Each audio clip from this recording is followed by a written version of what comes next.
એટલે સૌ રજવાસીઓ વૃંદાવનમાં આવ્યા છે અને વૃંદાવનની અંદર નિવાસ કર્યો છે. વૃંદાવનનો જે આકાર છે ને અર્ધ ચંદ્રમાં જેવો આકાર છે. હવે તો બહુ મોટું થઈ ગયું, પણ જે દિવસે નંદ બાબા શ્રી કૃષ્ણ રહેવા આવ્યા તેથી એનો આકાર અર્ધ ચંદ્રમાં જેવો હતો અને બરોબર નંદ બાબાનું ખોરડું વચમાં હતું, જેનાથી આખા વૃંદાવન ઉપર નંદ બાબાની દ્રષ્ટિ રહે, નંદ બાબાની નજર રહે. એટલે વૃંદાવનમાં નિવાસ કર્યો છે. બીજો વૃંદા એટલે તુલસી, સંસ્કૃતમાં તુલસીને વૃંદા કહે.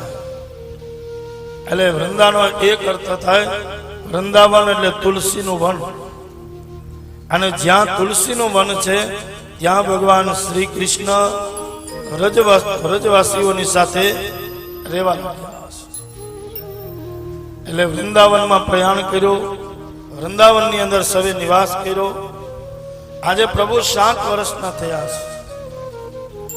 ગોવાળિયાઓ ગાયો ચરાવવા માટે જાય ત્યારે મા યશોદાને કૃષ્ણ કહે કે હું પણ ગોવાળિયાઓની સાથે ગાયો ચરાવવા માટે જાઉં. તો મા યશોદા કહે, દીકરા હજી તું નાનો છો બેટા, આ એટલી ઉંમરમાં ગાયો ચરાવવા માટે તારાથી જવાય નહીં. પણ શ્રી કૃષ્ણ કહે કે મારે ગાયો ચરાવવા માટે જવું છે. તો ગર્ગાચાર્ય મહારાજને કહે કે આપ મુહૂર્ત કાઢો, મારો દીકરો પહેલી વાર ગાયો ચરાવવા માટે જાય એની માટે સારું મુહૂર્ત આપો.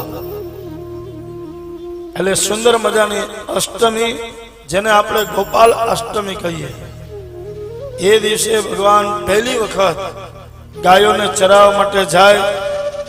ગોવાળિયાઓ રાજી થાય કે કૃષ્ણ અમારા માલિક, ગાયો રાજી થાય કે કૃષ્ણ અમારા માલિક, કૃષ્ણ અમારા ગોવાળ થયા, કૃષ્ણ અમારા ગોપાળ થયા.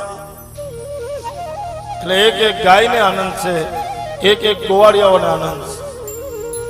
ગોવાળિયાઓ નિર્ભય થઈ અને ગાયો ચરાવે છે, નિર્ભય થઈ અને વનમાં ગાયો ચરાવવા માટે જાય છે.